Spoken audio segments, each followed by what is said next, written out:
On a cold Christmas evening in a bustling Phoenix strip mall, a man is seen burning, flames dancing wildly across his body as if trying to erase every moment of a brutal past. You'd never expect such a scene on a holiday meant for joy, yet here it is, a homeless man, battered by life's cruelties and now by fire, lying motionless on a cold concrete bench. This is the story of Aaron Taylor, and tonight, I'm going to take you through the chilling details of the crime that has left a city reeling and a family shattered. Aaron Taylor was a gentle soul, known by locals as Homeless Jesus for his long hair and rugged beard, a man whose kindness belied a life steeped in hardship and abuse. It was Christmas Day 2007, and while most were celebrating with warmth and laughter, Aaron's world was about to be consumed by a blaze of violence and cruelty. The incident unfolded at a seemingly ordinary strip mall in Paradise Valley Village, a neighborhood in Phoenix, Arizona. At around 6:50 p.m., in the midst of the everyday hum of a Circle K convenience store and a nearby Subway sandwich shop, screams shattered the calm of the evening. The sound was piercing, the kind of noise that forces you to stop in your tracks and wonder, what in the world is happening? People rushed out, hearts pounding, to discover a horrifying sight. A man, engulfed in flames, slumped against a bench. Initial confusion gave way to terror as the truth of the scene dawned on everyone present. Witnesses, unable to comprehend the surreal nature of what they saw, frantically called for help. Even as the chaos of disbelief reigned, one thing was unmistakable. Something terribly wrong had happened to Aaron. It all began innocently enough. Aaron was a familiar face around the strip mall. He frequented the Circle K for beer and small talk, his gentle presence often a comforting sight to those who knew him. Yet beneath his friendly demeanor lay a trail of torment. Over the years, Aaron had become the target of a vicious group of local troublemakers, a quartet of young men known by the pseudonyms Nate, Max, Charlie, and Donnie. They were notorious for tormenting Aaron, subjecting him to drunken assaults, humiliating pranks, and brutal beatings that left him battered and broken. Their cruelty was as systematic as it was relentless.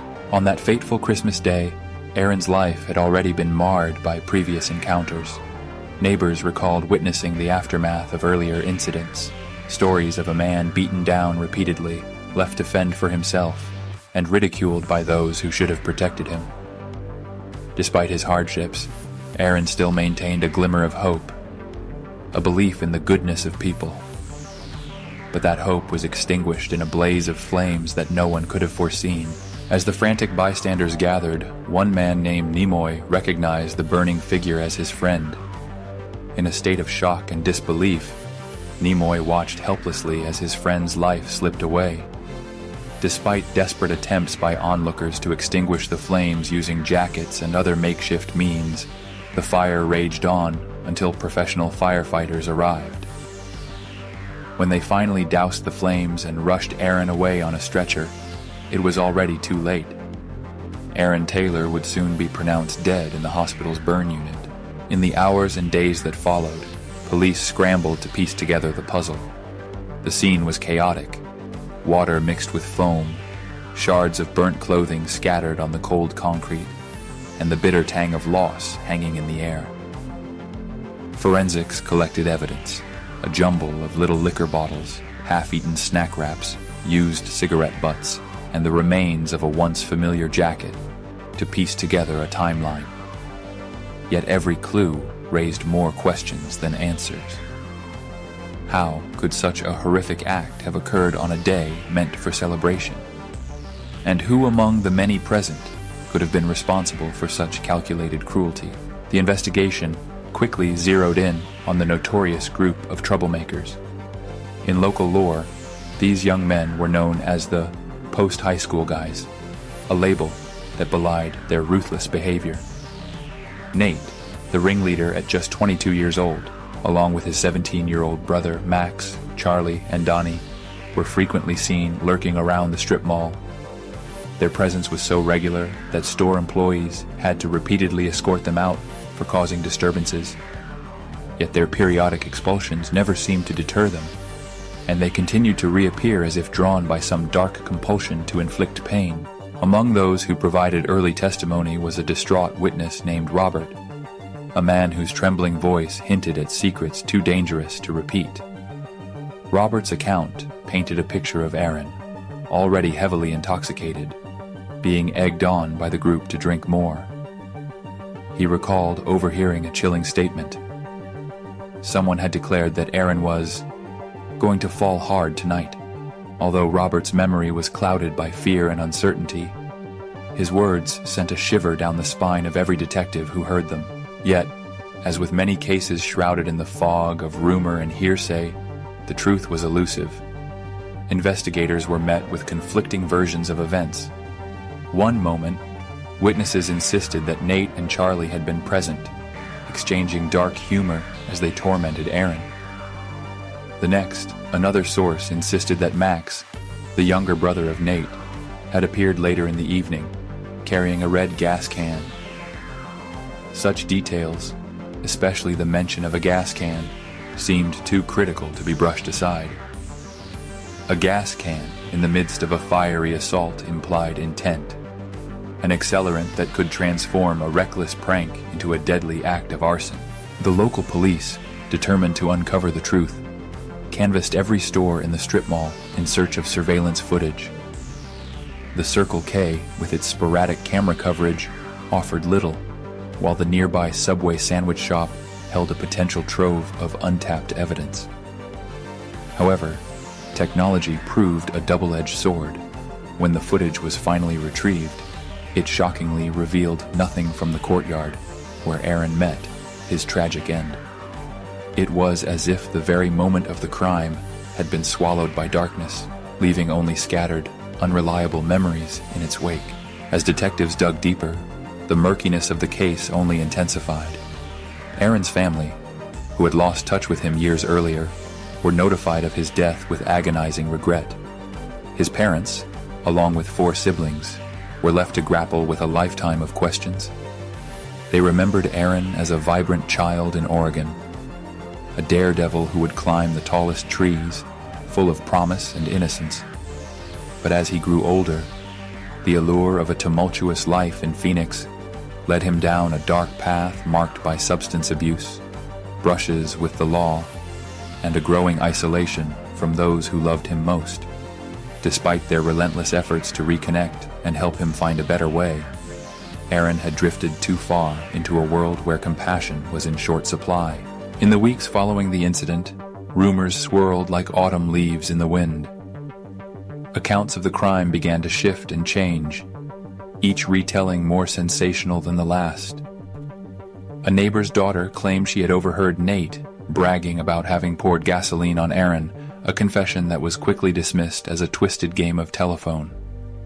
Meanwhile, another witness recalled a different version of events entirely, one where Charlie had warned Nate that Aaron's intoxication would soon turn fatal.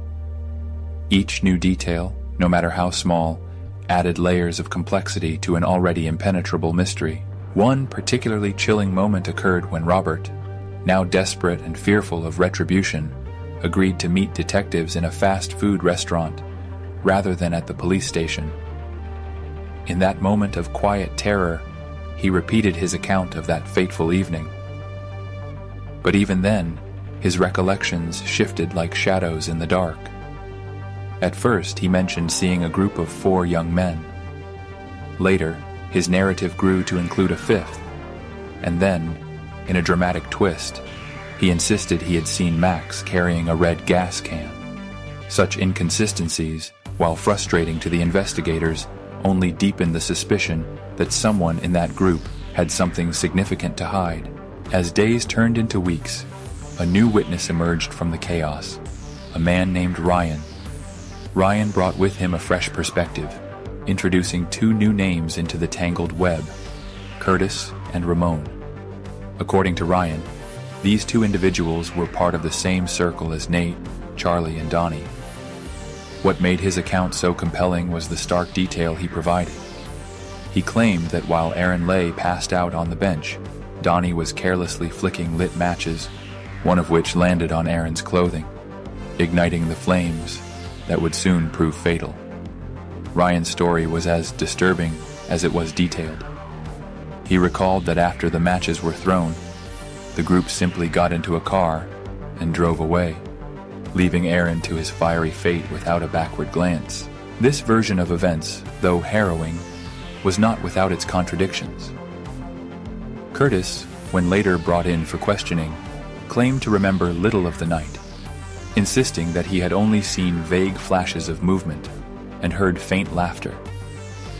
His feeble recollection was supported by phone records showing multiple calls to Nate that very night, calls that suggested Curtis was, in fact, more involved than he initially admitted. When confronted, his story crumbled further, revealing a man trapped in a web of lies and half-truths. The more detectives pressed him, the more he wriggled out of the narrative, leaving behind only a trail of ambiguity. Amid this barrage of conflicting testimonies, one man's account began to stand out as the most damning, Ramon's. Initially denying his presence at the scene, Ramon was eventually compelled to admit that he had witnessed the entire gruesome event. His confession was raw and filled with remorse. He detailed how Donnie had been attempting to light a blunt with matches that, in a cruel twist of fate, ended up setting Aaron's clothing ablaze. Ramon's voice trembled as he recalled the moment he realized that Aaron, so vulnerable and incapacitated by alcohol, was engulfed in flames. Even worse, Ramon revealed that after noticing the fire, the rest of the group did not stop. They simply fled the scene, leaving a dying man behind. As the investigation continued, the weight of the evidence began to tilt the case from an accident to a homicide. Forensic tests on the matchsticks recovered from the scene returned inconclusive results. No human DNA was detected. This failure only added to the frustration of the detectives, who now had to rely solely on the unreliable memories of those who had witnessed the incident. Yet, every tiny detail, from the repeated mention of a red gas can to the sinister laughter echoing in the background, reinforced the grim reality that someone had deliberately set Aaron Taylor on fire. The case took another dramatic turn when law enforcement managed to track down Donnie. His arrest in Washington for an unrelated charge provided a rare opportunity to question one of the prime suspects. Donnie's testimony, delivered with the guarded presence of a man cornered by circumstance, was evasive. He claimed that he had left the scene early on Christmas Day to attend a family dinner, a convenient alibi that rang hollow against the backdrop of mounting evidence. Despite being pressed about the whereabouts of Nate, Charlie, and even the elusive color banger whose name had surfaced in whispered rumors, Donnie's answers were as slippery as the smoke that had once consumed Aaron. His version of events was simple. He insisted that Aaron's fire was nothing more than a tragic accident, an unintended consequence of a night of heavy drinking and reckless behavior. But even as Donnie tried to distance himself from the calamity, detectives were relentless. DNA samples were taken, phone records scrutinized, and every scrap of evidence was combed for inconsistencies.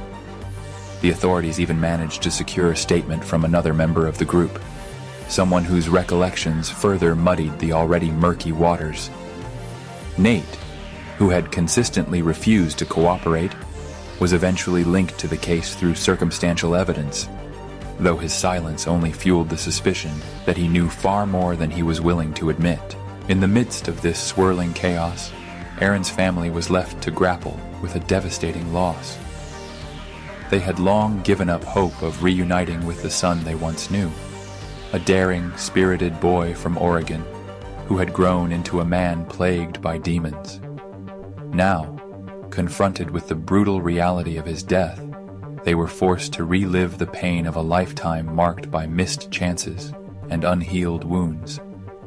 Their grief was compounded by the knowledge that Aaron's final moments were spent in unimaginable agony, his body immolated in a fire that no one could stop.